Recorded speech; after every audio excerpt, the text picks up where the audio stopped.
بڑی عقیدت سے، بڑی محبت سے اس محلے کے بچوں نے یہ مجلس منعقد کی اور ماشاءاللہ اچھی خاصی تعداد میں آپ تشریف بھی لائے. بڑی خوشی ہو رہی دیکھ کے. آپ بالکل مطمئن رہیں. خطیب اردلعزیز حضرت مولانا سید امین القادری صاحب قبلہ وہ تشریف لا چکے ہیں، جن کے انتظار میں آپ بیٹھے ہیں. وہ جلد آئیں گے اور ان کا بیان انشاءاللہ آپ سماعت فرمائیں گے. میں تو آپ کے گھر کا ہوں، کبھی بھی آ جاتا ہوں، سنا دیتا ہوں، میلاد میں، جلسوں میں، جمعہ میں تو ملتا ہی رہتا ہوں آسانی سے. لیکن آج آپ کو ان کا بیان سننا ہے انشاءاللہ. اللہ تعالیٰ ان کی عمر میں، صحت میں، علم و فضل میں برکتیں عطا فرمائے. آمین. اور اتنی دور کا سفر انہوں نے اہل مبارک پور کے لیے کیا تو اس محبت پہ اللہ انہیں جزائے خیر عطا فرمائے. جلسے کے دو عنوان ہیں، دیکھ رہے ہیں، ایک جشن عید میلاد النبی اور ایک جشن غوث الورا. تو مجھ سے لوگوں نے کہا کہ جشن غوث الورا پہ آپ کچھ کہیں، تو میں تھوڑی دیر اسی سے متعلق عرض کرتا ہوں. درود شریف ایک بار اور پڑھیں. صلی اللہ علیہ وسلم علیک یا رسول اللہ صلی اللہ علیہ وسلم. دیکھیے آپ حضرات ولی کس کو سمجھتے ہیں؟ جو کرامت دکھائے، کوئی ایسی چیز دکھائے جس کو عام طور سے لوگ نہ دکھا سکتے. یہ کوئی ضروری نہیں ہے کہ آدمی ہوا میں پرواز کرے، پانی پر اپنا مصلی بچھا کے نماز پڑھے، لمحے بھر میں موجود ہو جائے اور غائب ہو جائے. یہ دکھانا کوئی ضروری نہیں ہے. سب سے بڑی چیز جو دکھانا ہے کہ وہ شریعت پر عمل کر کے دکھا. ان اولیاءہ الا المتقون، اللہ کے ولی وہی ہوتے ہیں جو صاحب تقوی و پرہیزگاری. بہار میں ایک ضلع ہے مدھو پور، دیوگھر میں ہے، وہ مدھو پور کا علاقہ، بالکل بنگال اور بہار جھارکھنڈ کے بارڈر. وہاں ایک بار جلسے میں جانا ہوا تو لوگوں نے کہا کہ مولانا صاحب یہاں ایک پیر صاحب آتے ہیں. انہوں نے کہا پیر صاحب تو ہر علاقے میں آتے، کیا خاص بات؟ بولے ہاں خاص بات. بولے کہا وہ پیر صاحب نماز نہیں پڑھتے. انہوں نے کہا تب تو تمہارے مطلب کا پیر مل گیا. نہ پیر صاحب پڑھیں گے نہ مرید صاحب پڑھیں گے، اور آم کے آم گٹھلیوں کے دام، جنت بھی مل جائے گی. پیر صاحب تو مل گئے. لوگ سوچتے پیر صاحب مل گئے کام ہو گیا. میں نے کہا پھر کہتے کیا ہو، کیوں نہیں پڑھتے نماز؟ اب دلیل سنیے پیر صاحب کی کہاں سے لے کے آئے وہ. انہوں نے کہا پیر صاحب کہتے ہیں کہ اس زمین پہ نماز کیا پڑھے، اس زمین کو تو ابلیس نے اپنے سجدوں سے ناپاک کر دیا. کوئی جگہ ایسی نہیں بچی جس نے اس نے سجدہ نہ کیا ہو، سب ناپاک ہو گئے.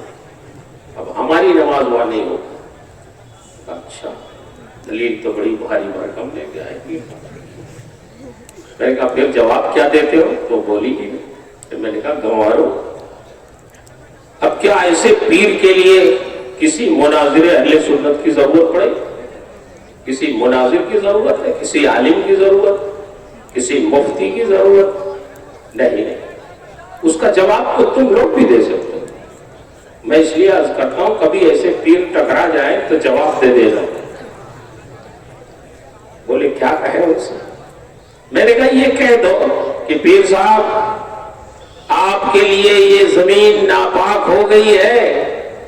ارے یہی وہ زمین ہے جس پہ سید الانبیاء نماز پڑھتے تھے. سبحان اللہ سبحان اللہ. صحابہ کرام نماز پڑھتے تھے, تابعین نماز پڑھتے تھے, محدثین اسی زمین پہ نماز پڑھتے تھے, اولیاء کاملین اسی زمین پہ نماز پڑھتے تھے, حضور غوث الاعظم اسی زمین پہ نماز پڑھتے تھے, حضرت خواجہ غریب نواز اسی زمین پہ نماز پڑھتے تھے. پوری امت مسلمہ اسی زمین پہ آج تک نماز پڑھتی رہی ہے. زمین نہیں ناپاک ہوئی ہے, آپ ناپاک ہو گئے. زمین نجس ہے, یہی جواب دیتے. تو اب ایسے ایسے بھی پیر ہیں کہ شریعت سے انہیں کوئی مطلب نہیں, اور آپ کے پاس آ جائے تو آپ ان سے بھی مرید ہو جاتے ہیں. کبھی کبھی وہ کہہ دیتے ہیں کہ آپ کے گھر میں خزانہ ہے, ہم نکلوا دیں گے, بس یہ حضرت صاحب مرید ہو جائے. سرکار بغداد رضی اللہ تعالی عنہ پیر ہیں, پیرانے پیر ہیں, لیکن آپ کی پوری زندگی اگر دیکھو غور کرو تو کہیں شریعت کے خلاف ایک قدم بھی آپ کا آگے بڑھتا ہوا نظر نہیں آئے. پوری زندگی شریعت کی اتباع سے عبادت.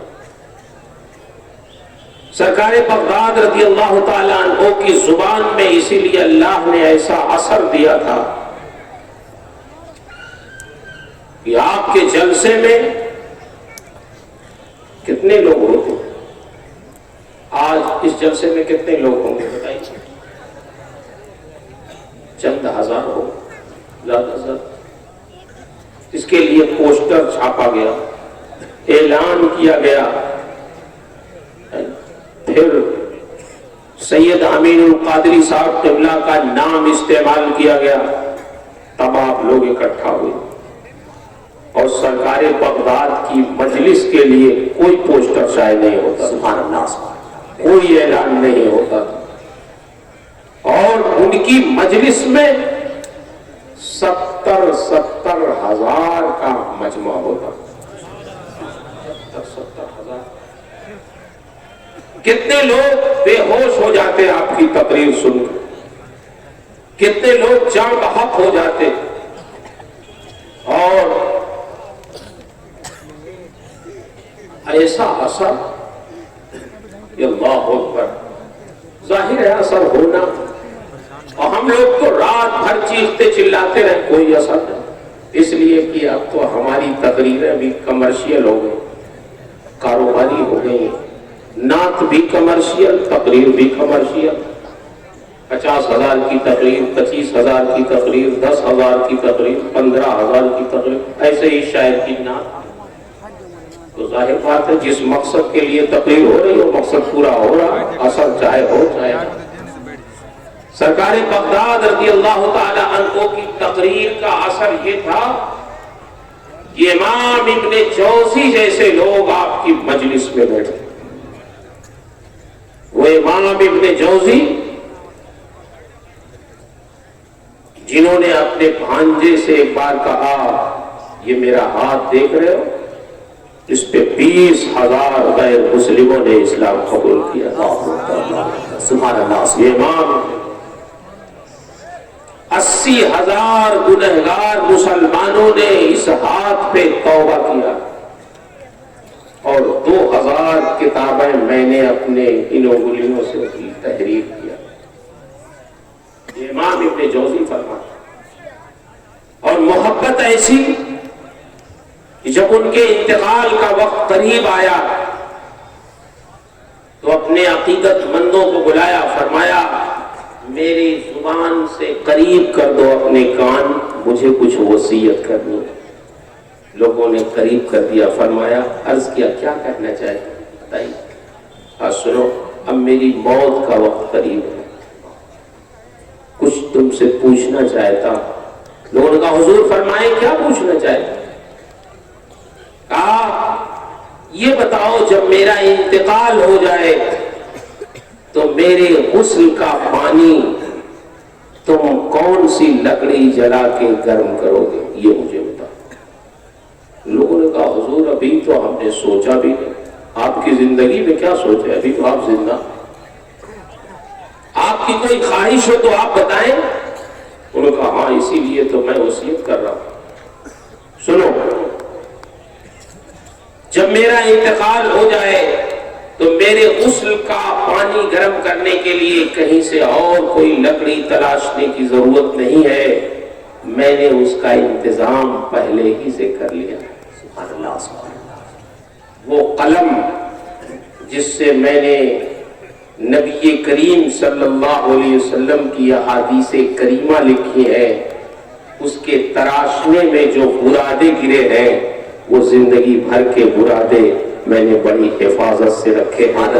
جب میرا انتقال ہو جائے تو وہی برادے جلا کے میرے غسل کا پانی گرم کیا۔ سبحان اللہ سبحان اللہ۔ کیسی نیک اللہ اکبر، کیسے کیسے مصنفین گزرے، علماء گزرے۔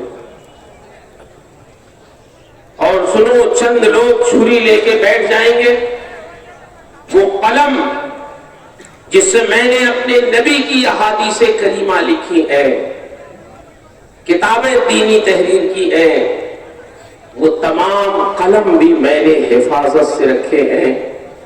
ان کی نوک پر جو روشنائی جم گئی ہے، خشک ہو گئی ہے، چند لوگ بیٹھ کے چھری سے اس روشنائی کو کھرچ لیں، چھڑا لیں، اور جب میرے غسل کا پانی گرم کیا جائے تو پھر اسی پانی میں وہ روشنائی ڈال دی جائے۔ مجھے امید ہے خدائے رحمان الرحیم کی ذات سے کہ وہ روشنائی جو اللہ کے محبوب کی حدیث لکھنے میں استعمال ہوئی ہے، اگر ابن جوزی کے جسم سے مس ہو گئی تو مجھے امید ہے کہ خدائے رحمان الرحیم میری مغفرت فرما دے۔ سبحان اللہ سبحان اللہ سبحان اللہ۔ آپ غور کریں، ایسی خواہش ہے جس کے ہاتھ میں 20,000 غیر مسلموں نے اسلام قبول کیا، 80,000 گنہگار مسلمانوں نے توبہ کیا، 2,000 کتابیں انہوں نے لکھی، آج دنیا سے جا رہے ہیں تو ان کی نیت کیسی ہے، ان کا ارادہ کیسا ہے، ان کی للہیت کیسی ہے، ان کی محبت نبی کریم صلی اللہ علیہ وسلم کے ارشادات سے کیسی ہے، آپ اندازہ لیں۔ تشریف لائیں۔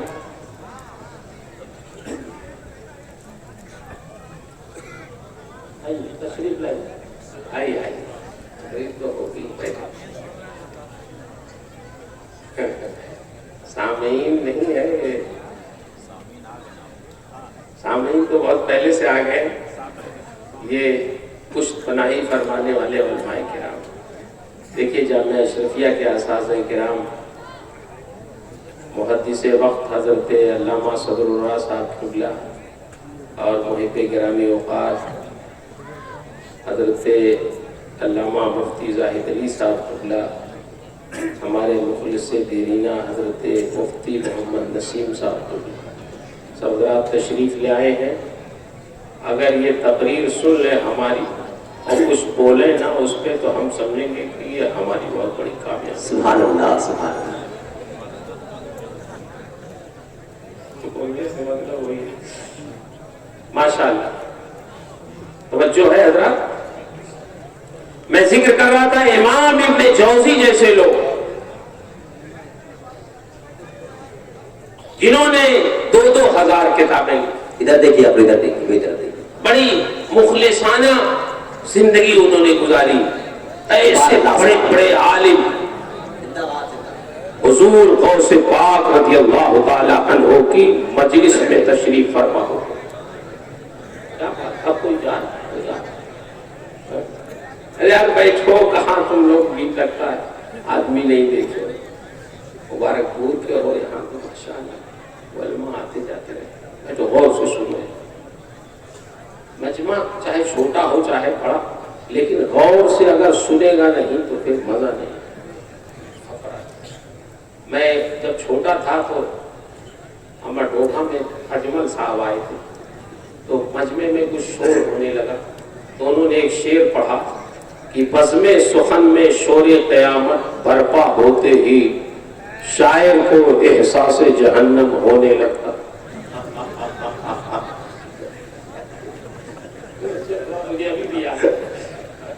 تو شور وور پڑتی تھی. اور ہم تو اپنی درسگاہ میں بڑے ٹائٹ رہتے، دیکھتے ہیں کون نگاہ کدھر ہے ان کی، تو جلسے میں بھی کچھ عادت رہتی. حضرات، امام ابن جوزی جیسے لوگ حضور غوث پاک رضی اللہ تعالی عنہ کی مجلس میں بیٹھتے، اور جب سرکار بغداد قرآن کی تفسیر بیان کرتے تو صرف یہی کہ وہ پیر تھے غوث اعظم، جو ایک تصور ہے کہ وہ پیر تھے، بلا شبہ وہ پیر تھے، لیکن وہ بہت بڑے عالم ربانی بھی تھے. سبحان اللہ. بہت بڑے محدث بھی تھے. سینکڑوں طلبہ کو ان کے مدرسے میں 700 طالب علم پڑھتے تھے، ان سے پڑھاتے تھے. وہ مفتی بھی تھے، وہ فتوے بھی صادر کیا کرتے تھے، وہ رشد و ہدایت کے کام بھی انجام دیا کرتے تھے، بہت سارے کام. اور سب سے بڑی بات یہ بھی ہے کہ ان ساری چیزوں کے باوجود جو صاحب افتاء بھی تھے، وہ مدرس بھی تھے، وہ پیر بھی تھے، مگر وہ انتہائی مخلوق کی خدمت کرنے والے ایک اچھے انسان بھی. سبحان اللہ. سبحان اللہ. کبھی کبھی آدمی اگر بڑی خوبیاں ہوتی ہیں، وہ عوام سے ملنا نہیں چاہتا، وہ سیدھے سے بات نہیں کرتا، وہ باتوں کا جواب نہیں دینا چاہتا، وہ اپنے آپ کو الگ تھلگ رکھنا چاہتا ہے. مگر سرکار بغداد رضی اللہ تعالی عنہ کی شان یہ تھی کہ ایک طرف وہ اگر عالم تھے، مفتی تھے، پیر تھے، بہت بڑے صوفی تھے، تو وہیں اللہ کی مخلوق کی بہت بڑی خدمت بھی تھی. سبحان اللہ. سبحان اللہ. اور ایک چیز میں آپ سے عرض کروں، اللہ تک پہنچنے کا سب سے قریب راستہ وہ خدمت خلق، اللہ کی مخلوق کی خدمت. یہ بہت قریب ہے اللہ تک پہنچانے کا راستہ. سرکار بغداد رضی اللہ تعالی عنہ بغداد شہر میں رہتے تھے. ایک مرتبہ ایک غریب مسلمان دیہات کا رہنے والا جبے کا بہت قیمتی کپڑا تیار کر کے وہ بغداد لے کے آیا. اپنے گھر والوں سے اس نے کہا، اپنے بیوی بچوں سے، یہ کپڑا میں نے بہت قیمتی تیار کیا ہے، دیہات کے لوگ اس کی قدر نہیں کر سکتے، وہ قدردان نہیں ہے، وہ نہیں سمجھ پائیں گے کتنا قیمتی ہے، وہ نہیں خرید سکتے، اس کی قیمت وہ نہیں دے سکتے، میں اسے بغداد شہر میں لے جا کے بیچوں گا. بغداد شہر میں جاؤں گا، وہاں بڑے بڑے امیر لوگ ہیں، پڑھے لکھے لوگ ہیں، قدردان ہیں، وہ اس کی قیمت ادا کر سکتے ہیں. اور جب بک جائے گا یہ کپڑا تو بیوی سے وعدہ کیا تھا کہ تمہاری ضرورت کی چیزیں لے کے آؤں گا، بچوں سے وعدہ کیا تھا تمہارے کھانے پینے کی چیزیں لے کے آؤں گا. بڑے خوش تھے اس کے گھر والے، بیوی خوش تھی، بچے خوش تھے. چلو ہمارے باپ جا رہے ہیں، ہمارے شوہر جا رہے ہیں، بک جائے گا تو ہماری ضرورت کی چیزیں لے کے آئیں گے. بغداد یہ آیا شخص، آواز لگائی، لوگوں نے اس کا کپڑا دیکھا اور جب قیمت پوچھی تو اتنا مہنگا لگا کہ کسی نے اس کا کپڑا نہیں خریدا. حتیٰ کہ خلیفہ بغداد نے بھی سنا کہ بہت قیمتی کپڑا ہے، دیکھا، قیمت پوچھا تو اس کو بھی مہنگا لگا، اس نے بھی نہیں خریدا. وہ شخص مایوس ہو کے بغداد سے واپس ہونے لگا. کسی نے حضور غوث پاک رضی اللہ تعالی عنہ کی مجلس میں ایسے ہی تذکرتاً کہہ دیا کہ حضور ایک غریب مسلمان بڑا قیمتی کپڑا لے کے آیا تھا، لیکن کسی نے اس کا کپڑا خریدا نہیں، وہ مایوس ہو کے واپس چلا گیا. آپ نے فرمایا غریب مسلمان آیا تھا اور کپڑا کسی نے نہیں خریدا، جاؤ اگر وہ مل جائے تو اس کو لے کے آؤ اور کہو چلو تمہارا کپڑا شیخ عبد القادر جیلانی خریدے. سبحان اللہ. سبحان اللہ. سبحان اللہ. لوگ گئے، تلاشا، مل گیا. اس سے کہا کہ چلو تمہارا کپڑا شیخ عبد القادر جیلانی خریدیں گے. اس نے کہا دیکھو ٹائم ضائع مت کرو. جب خلیفہ بغداد نے ہمارا کپڑا نہیں خریدا تو یہ پیر فقیر لوگ کیا خریدیں گے؟ یہ بھی کہہ دیں گے مہنگا. لوگوں نے کہا نہیں چلو ہمارے شیخ جو کہتے ہیں وہ کرتے ہیں، وہ خریدیں گے۔ میں نے سماجت کیا، لے کے آئے اسے، سرکاری بغداد نے ارشاد فرمایا یہی آدمی؟ لوگوں کا حضور یہ۔ آپ نے ارشاد فرمایا تم نے کیا تیار کیا؟ اس نے کہا حضور یہ کپڑا میں نے تیار۔ فرمایا دیکھنے کی کوئی ضرورت نہیں، یہ بتاؤ قیمت کتنی ہے اس کی۔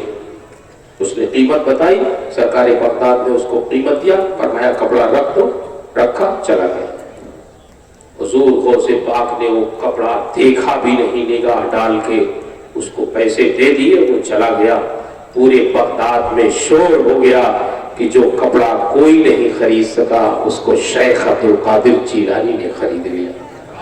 سبحان اللہ، سبحان اللہ۔ خلیفہ کو جب اطلاع ہوئی تو اس نے کہا اچھا ہم سمجھتے تھے یہ پیر فقیر لوگ اللہ والے اور دنیا سے بے رغبتی رکھنے والے ہیں، اب سمجھ میں آیا کہ خزانہ کتنا ان کے پاس ہے۔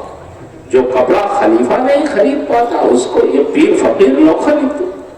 آپ لوگ بھی یہی سمجھتے ہیں کہ پیر فقیر اور مولوی کا مطلب یہ ہے کہ چتھڑا پہنے رہے اور کسی جھوپڑی میں رہے۔ اگر کسی شاندار گاڑی سے وہ چلنے لگے تو بولو یہ مولوی صاحب کہاں سے لائے پیسہ، کیسے خریدا؟ پیر فقیر وہی ہو سکتا جو بالکل خستہ حالت میں ہو۔ نہیں نہیں، ایسی بات نہیں ہے۔ پیری فقیری اور پرہیزگاری کا تعلق لباس سے نہیں ہے۔ شیخ سعدی فرماتے ہیں حاجت مکلائے بر کی داشتنت نیز درویش صفت باش وکلائے تطریدار۔ تمہیں فقیر بننے کے لیے، تمہیں صوفی بننے کے لیے صوفیوں کا لباس پہننا ہی کوئی ضروری نہیں ہے۔ تمہارا دل اگر فقیرانہ ہے تو بادشاہوں کا لباس پہنو، اور اگر دل فقیرانہ ہے تو تم ہی صوفی ہو، تم ہی اللہ والے ہو، تم ہی فقیر ہو۔ تو فقیری اور صوفی ہونے کے لیے کوئی ضروری نہیں ہے کہ فقیروں کا لباس ہی پہنا جائے۔ دل فقیرانہ ہو تو وہی اللہ والا ہے اور وہی بہت بڑا صوفی۔ آپ نے سنا نہیں ہندوستان پہ حکومت کرنے والا، درمیان میں آپ سے عرض کر دیں، واقعہ ابھی مکمل کر دیں گے، ایک بادشاہ ایسا گزرا ہے جس کا نام ہے شمس الدین التمش۔ نام سنا؟ غیر منقسم ہندوستان میں اس شخص نے بادشاہت کی۔ کب؟ جب ہندوستان، پاکستان، بنگلہ دیش سب ایک تھا۔ سرکار خواجہ فرید نواز کا زمانہ تھا۔ ان کے مرید، ان کے خلیفہ، مرید اور خلیفہ حضرت قطب الدین بختیار کاکی کا مرید تھا شمس الدین التمش۔ بادشاہ بھی تھا، مرید بھی تھا۔ اس کا مطلب یہ پیری مریدی کا سلسلہ بہت پہلے سے ہو رہا۔ لوگ سمجھتے ہیں یہ اعلیٰ حضرت کے زمانے، ایسی بات نہیں، بہت پہلے سے یہ چلا۔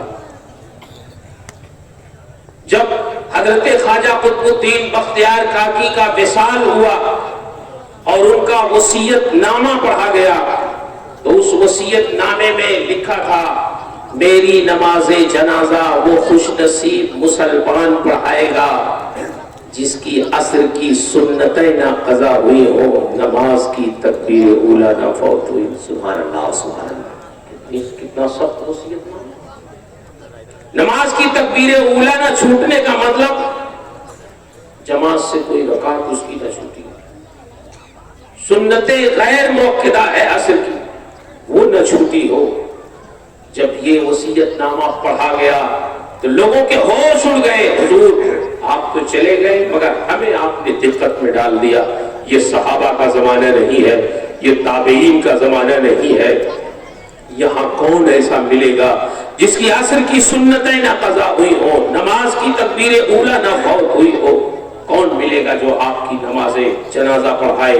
لیکن جب یہ وصیت نامہ شمس الدین التمش بادشاہ کے ہاتھ میں آیا، اس نے دیکھا تو سب سے آگے نکل کے اس نے کہا میرے پیر نے میری زندگی بھر کا راز فاش کر دیا۔ سبحان اللہ، سبحان اللہ۔ میں اپنی زندگی کی عبادت کا ذکر کبھی نہیں کرنا چاہتا تھا، لیکن میرے پیر کی نماز جنازہ کا مسئلہ ہے، اس لیے میں کسی فخر کی بنیاد پہ نہیں بلکہ تحدیث نعمت کے طور پہ اللہ کی نعمت کا شکر ادا کرتے ہوئے میں یہ کہتا ہوں کہ میں وہ خوش نصیب مسلمان ہوں جس کی نہ عصر کی سنتیں کبھی قضا ہوئی ہیں نہ نماز کی تصویر۔ اس نے آگے بڑھ کے اپنے پیر کی نماز جنازہ پڑھا کر یہ ثابت کر دیا کہ ایک بادشاہ بھی تخت پہ بیٹھتے ہوئے بھی وہ فقیر ہو سکتا ہے، وہ صوفی ہو سکتا ہے، وہ اللہ والا ہو سکتا ہے، وہ بہت بڑا شریعت کا پابند ہو سکتا ہے۔ تو سرکار بغداد نے اس کا کپڑا خرید لیا اور پورے بغداد میں شور ہو گیا کہ جس کپڑے کو کوئی نہیں خرید سکا اس کو شیخ عبد القادر جیلانی نے خرید لیا۔ پھر خلیفہ کو جب معلوم ہوا تو اس نے بھی یہی بات کی، اچھا شیخ صاحب کو ہم سمجھتے تھے تارک الدنیا ہے، زاہد ہے، اب پتا چلا کہ ان کے پاس خزانہ کتنا۔ اس نے اطلاع بھیجوائی کہ حضور آپ سے ملنا چاہتے ہیں۔ آپ نے فرمایا نہیں کوئی ضرورت نہیں ملنے کی، جب ضرورت ہوگی ہم خود ہی ملاقات کر لیں گے، آپ پریشان ہو۔ آپ سمجھ گئے کس لیے یہ ملنا چاہتے، خلیفہ ملنا چاہتا، آپ ملنا نہیں چاہتے۔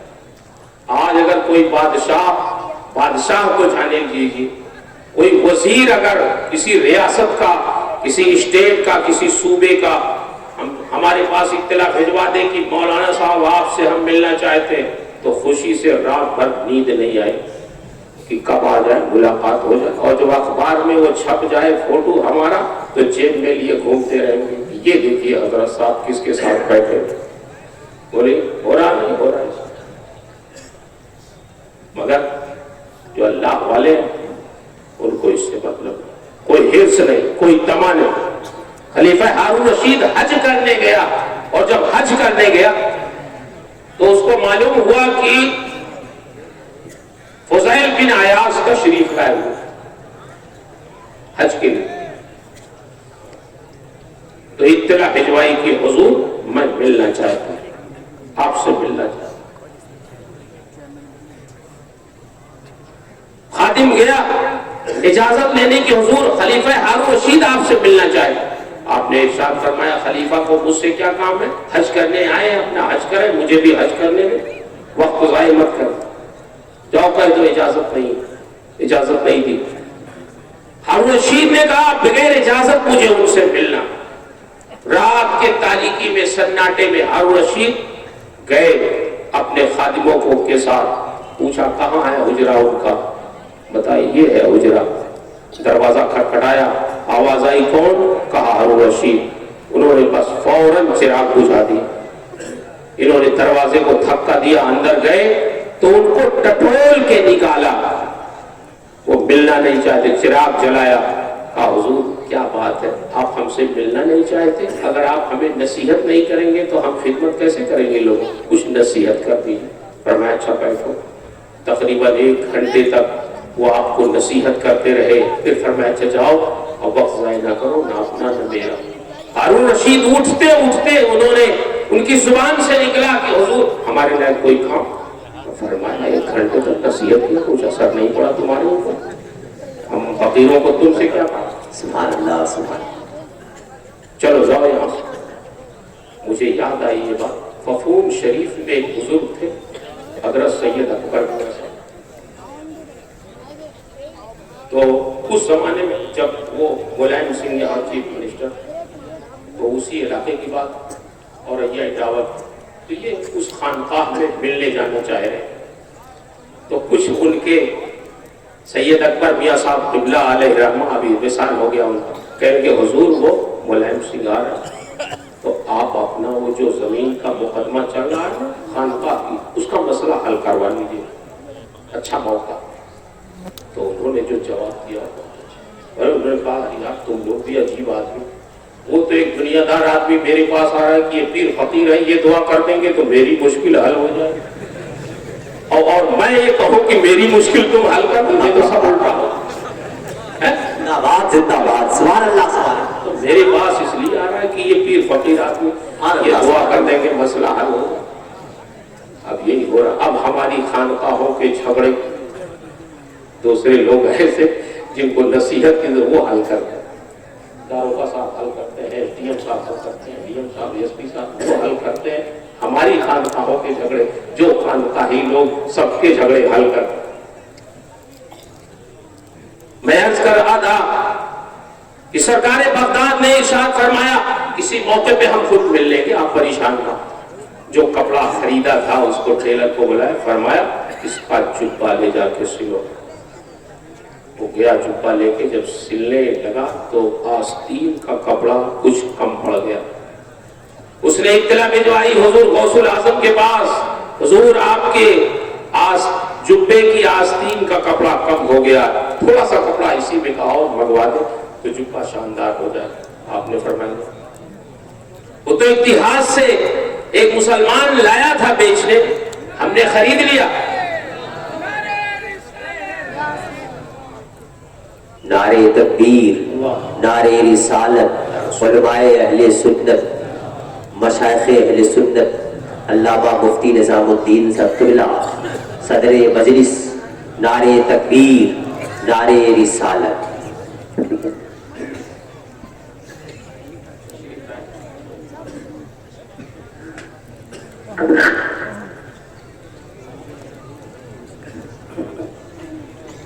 حضرات، محقق مسائل جدیدہ استاذ گرامی، مخدوم گرامی مرتبہ حضرت مفتی صاحب قبلہ مدث اللہ علیہ تشریف فرما۔ جماعت اہل سنت میں ایسے عالم، ایسے مفتی نایاب ہیں، اور افسوس یہ ہے کہ ہم لوگ رہتے ہوئے بھی جو قدر ہونی چاہیے نہیں کر پاتے۔ اس لیے ایسے بزرگ جب موجود رہے تو ان کی قدر ہو، کبھی کبھی ملنے چلے جایا کریے، سلام کر لیا کیجئے، 2-1 منٹ بیٹھ لیا کیجئے، یہ بھی سب عبادت میں شمار ہو۔ سبحان اللہ، سبحان اللہ۔ جن جن مسائل پہ انہوں نے لکھا، لوگوں کے ہاتھ کانپتے ہیں لکھتے ہوئے، بے شک بے شک، پسینہ آ جاتا۔ اللہ کا شکر ہے کہ ایسی شخصیتیں ہمارے جامعہ اشرفیہ کی شان بڑھا رہی ہیں اور مبارک پور میں ہیں۔ یہ آپ کے لیے بہت سعادت کی بات ہے۔ اللہ ان کی عمر میں، صحت میں برکت عطا فرمائے۔ میں عرض کر رہا تھا کہ اس نے اطلاع بھجوائی حضور کپڑا کم ہے، تھوڑا اور منگوا دیجیے۔ آپ نے فرمایا وہ تو بیچنے والا چلا گیا، اب کپڑا نہیں ملے گا، کوئی پیون میں لگا دو۔ پیون، اب پیون نہ اس کلر کا ہمارے پاس کپڑا ہے، نہ ہی اس طرح کا کوئی کپڑا ہے، پیون میں لگا دیں گے تو آپ کا جبہ خراب ہو جائے گا۔ حضور غوث پاک نے فرمایا کوئی بات نہیں، پہننا مجھے ہے، تمہیں اجرت لینا ہے، تمہارا کام ہے سلنا، تم سل دو۔ کہا پھر حضور لگاؤں کیا؟ آپ نے فرمایا ٹاٹ کا پیوند لگا دو۔ سبحان اللہ، سبحان اللہ۔ ٹاٹ کا پیوند کوئی ہمارے جبے میں لگا کے دیکھے، پھر دیکھتے ہیں کتنی گالی مولویوں والی دیتے ہیں، خبیث مربوط والی مولویوں، نہ لائق یہ مولویوں۔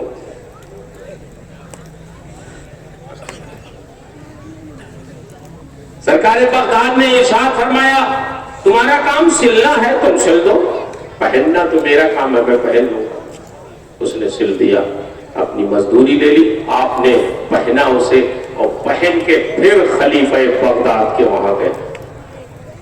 خلیفہ نے بڑی عزت کی، پھر اس نے وہ بات پوچھی، حضور ہم نے سنا ہے جو کپڑا بغداد میں کوئی نہیں خریدتا ہے، آپ جیسا فقیر اور شیخ اس کپڑے کو خریدتا، کتنا خزانہ آپ کے پاس۔ پھر جو غوث پاک جلال میں آئے اور ارشاد فرمایا وہ بات میں آپ کو سنانا چاہتا ہوں۔ آپ نے ارشاد فرمایا خلیفہ سن، کیا تم نے یہ سمجھا ہے کہ عبد القادر جیلانی نے کپڑے کی محبت میں کپڑا خریدا ہے؟ ہرگز نہیں، عبد القادر نے کپڑے کی محبت میں کپڑا نہیں خریدا۔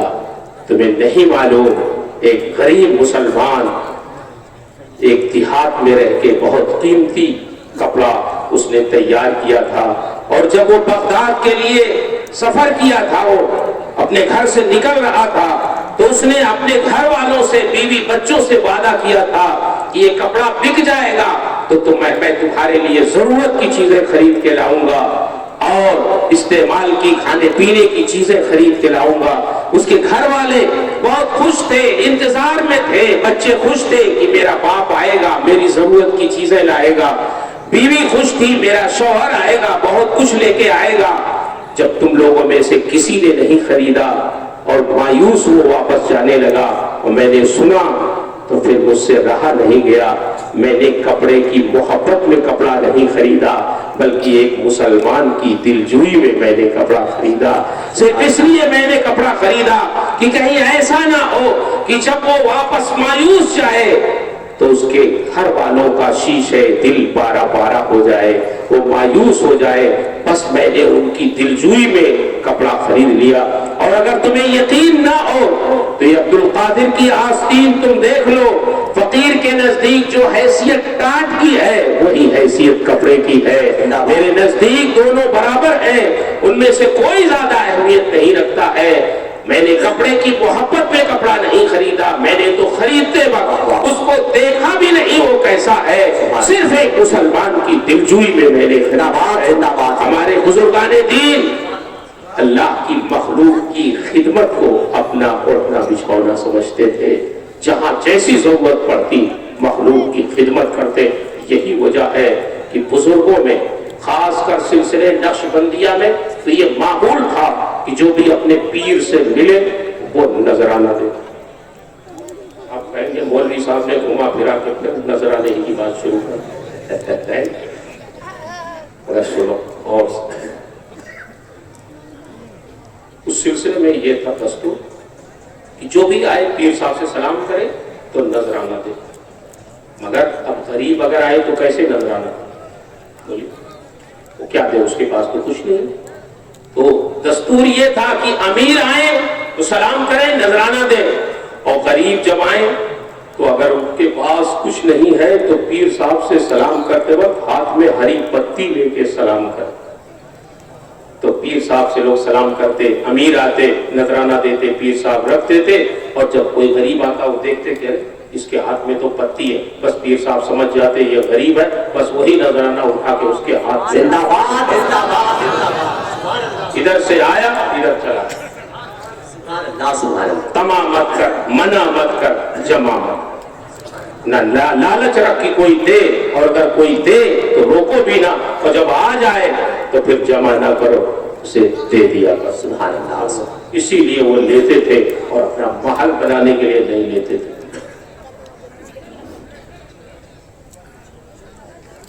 میرے بھائی ڈاکٹر اقبال نے بڑی اچھی بات، ان کے ہے پیر صاحب لاہور میں، تو ان کا مرید کچھ دوری پہ رہتا تھا، اس نے سنا کہ پیر صاحب آئے، تو دیکھیے پیر کو جانتے ہیں کیا ہونا چاہیے، پردہ پوش بھی ہونا چاہیے۔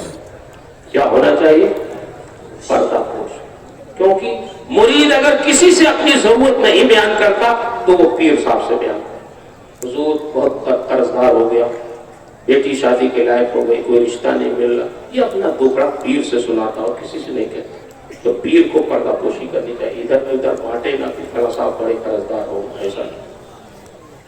تو وہ شخص آیا کہ میرے پیر آئے ہیں چلو ملو، آیا پیر صاحب سے ملا، اس نے کہا حضور 100 روپے کا من مقروض ہو گیا۔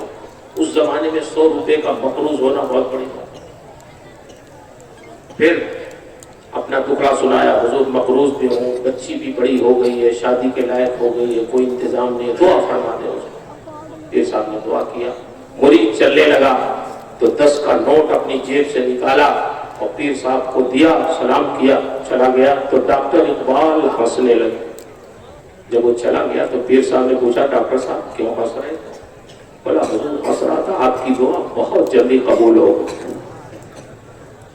کہا کیسے آپ نے سمجھ؟ کہا سمجھ میں آئی یہ بات کہ جب وہ آیا تھا تو 100 روپے کا مقروض تھا، جب گیا تو 110 کا مقروض ہو۔ تو پیر کو پردہ پوش بھی ہونا چاہیے۔ ہمارے سرکار بغداد اور دوسرے جو بزرگوں کی شان وہ یہی تھی۔ خود آپ مبارکپور میں رہتے ہیں، حضور حافظ ملت علیہ رحمہ کے وصال کے بعد لوگوں نے محسوس کیا کہ حافظ ملت کس طرح ضرورت مندوں کی ضرورتوں کو بہت خفیہ ناس ہوا ہے۔ لوگوں نے خطوط کے ذریعے، پرچوں کے ذریعے محسوس کیا کہ حافظ ملت کس طرح لوگوں کی دستگیری کرتے، مدرس ہوتے ہوئے اس وقت تو اپنے آپ کو بحیثیت پیر وہ بہت واضح بھی نہیں کرتے تھے، تنخواہ بھی نہیں لیتے تھے آخر میں، لیکن اس کے باوجود بھی آپ نے بڑی پردہ پوشی کے ساتھ لوگوں کی مدد کی. کیوں؟ وہ بزرگ تھے، وہ اللہ والے تھے، وہ ولی تھے، اللہ کے محبوب بندے تھے. اس لیے ان کے نقش قدم پہ چلنا یہ ہم سب کا فریضہ ہے. اللہ کی مخلوق کی خدمت یہ اقرب طرق اللہ ہے. اللہ تک پہنچانے کا سب سے قریب تر راستہ جو ہمارے بزرگوں نے بتایا ہے وہ اللہ کی مخلوق کی خدمت ہے. اللہ سے دعا ہے اللہ تعالی ہمیں اور آپ کو اپنے بندوں کی خدمت کی بھی توفیق عطا فرمائے.